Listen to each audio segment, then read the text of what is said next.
Bismillahirrahmanirrahim. Assalamualaikum warahmatullahi wabarakatuh. Segala puji bagi Allah Tuhan semesta alam, karena di kesempatan kali ini kita semua masih dalam perlindungannya, masih diberikan nikmat iman, nikmat sehat, dan yang tak kalah penting adalah nikmat kesempatan. Untuk seluruh siswa siswi SMP Negeri 1 Nuangan, khususnya di kelas 9, Pak Guru mengajak untuk tetap menjaga kesehatan kalian, karena kita ketahui bersama bahwa saat ini situasi dalam keadaan tidak memungkinkan cuaca. Kita tahu bahwa sudah berapa minggu ini hujan. Mohon maaf juga Pak Guru belum melaksanakan home visit. Nanti semua tugas akan saya kumpulkan nanti dan akan diumumkan melalui WA. Baik, untuk kelas 9 kemarin kalian belajar tentang prakarya di kelas 8. Saat ini prakarya di kelas 9 saya ganti dengan TIK atau Teknologi Informasi dan Komunikasi. Sebelum masuk ke materi, Pak Guru sedikit menjelaskan tentang apa sih teknologi itu, apa sih informasi itu, dan apa sih informasi atau komunikasi. Baik, teknologi adalah keseluruhan sarana untuk menyediakan barang-barang yang diperlukan untuk kelangsungan dan kenyamanan hidup manusia. Dengan adanya teknologi dapat mempermudah pekerjaan manusia. Itu garis intinya. Informasi apa? Informasi itu apa sih? Informasi itu adalah sebuah pesan atau ucapan atau ekspresi atau kumpulan pesan yang terdiri dari order, sekuen, dan simbol. Artinya apa? Informasi itu kita dapat peroleh melalui, bisa jadi melalui pesan suara, bisa jadi melalui berita atau media-media yang lainnya. Oke, mungkin itu sudah cukup jelas di uraian pada kesempatan kali ini tentang teknologi informasi dan komunikasi. Ya, kita masuk pada pokok bahasan selanjutnya, yaitu mengenal internet. Apa sih internet itu? Ya, di sini ada peta konsep internet. Yang pertama adalah pengertian internet, yang kedua adalah sejarah internet, yang ketiga adalah perkembangan internet, yang keempat adalah keuntungan dari internet, dan yang terakhir adalah kerugian dari pada internet itu apa. Oke, Pak Guru akan petakan ini peta konsep. Kita mungkin lebih mengarah kepada mengenal internet dulu, kemudian pengertian internet dan sejarah internet. Langsung saja, pengertian internet itu apa? Internet itu berasal dari bahasa Latin inter, yang berarti antara. Secara kata per kata, internet berarti jaringan antara atau penghubung atau penghubung. Artinya apa? Internet adalah penghubung dari satu tempat ke tempat yang lain, dari satu wilayah ke wilayah yang lain, penghubung antara satu desa dengan desa yang lain, penghubung antara satu kecamatan lain, penghubung antara satu kabupaten dengan kabupaten lain, penghubung antara satu provinsi dengan provinsi lain, bahkan penghubung antara satu negara dengan negara lain, bahkan juga dari satu benua ke benua yang lain, atau dari satu atau lebih jelasnya adalah seluruh keseluruhan daripada objek dunia ini. Ya, sampai di situ bisa paham kan? Kita lanjut. Dengan internet bisa berkomunikasi dan mendapatkan informasi dari jutaan situs web yang tersebar di seluruh dunia.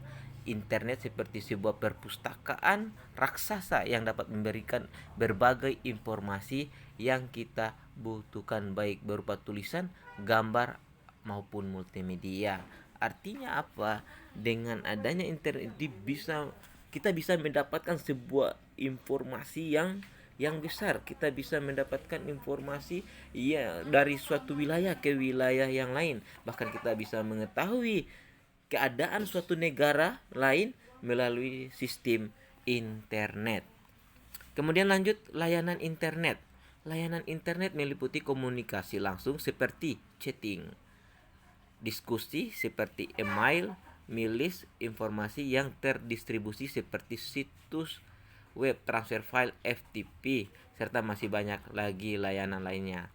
Artinya apa? Dengan adanya internet kita dapat berkomunikasi melalui chatting. Contoh sederhana, kita melalui WhatsApp atau WA, atau juga kita bisa berkomunikasi melalui Line.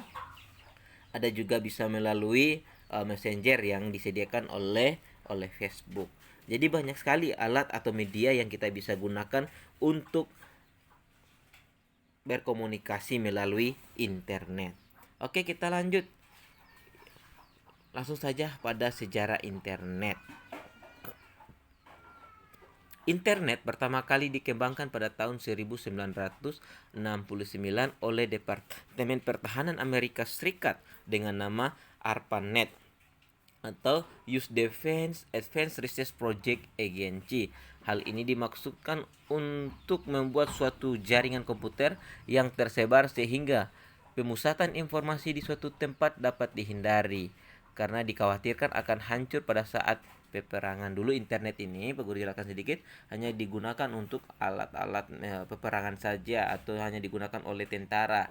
Tapi kita ikuti selanjutnya di tahun 1980-an, ARPANET terpecah menjadi dua jaringan, yaitu ARPANET dan MILNET, tetapi keduanya masih dapat saling berkomunikasi. Jaringan interkoneksi ini dinamakan dengan DARPA Internet. Untuk selanjutnya disebut dengan Internet. Jadi dulu namanya itu DARPA Internet. Kemudian berkembang lagi disingkat namanya menjadi Internet.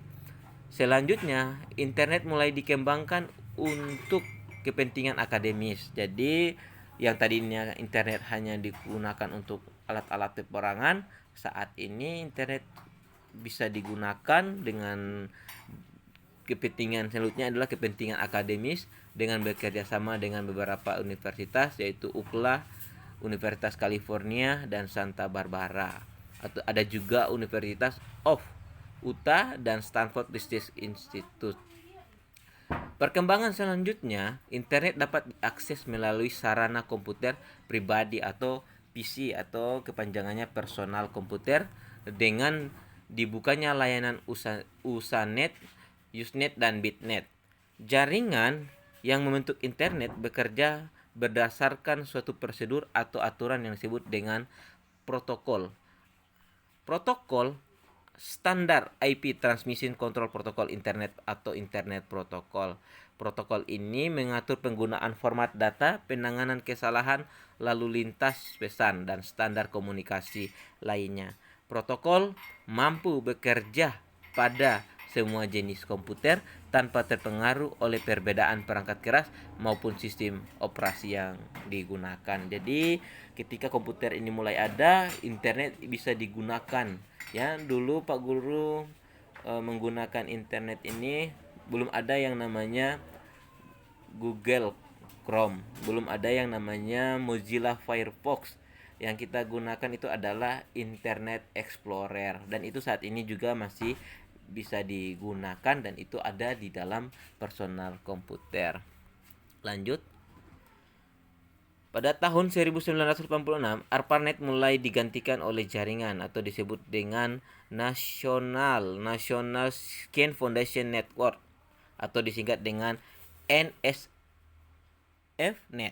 yang menghubungkan para periset di seluruh Amerika dengan 5 buah pusat superkomputer. Berarti apa? Ada yang namanya superkomputer, ada 5 buah yang disediakan oleh Amerika Serikat, dan itu cukup banyak untuk menampung di dalam sebuah server yang ada di Amerika Serikat. Oke, sampai sini materi ini Pak Guru sampaikan kepada seluruh siswa untuk membuat tugas tentang bagaimana perkembangan internet pertama kali di Indonesia.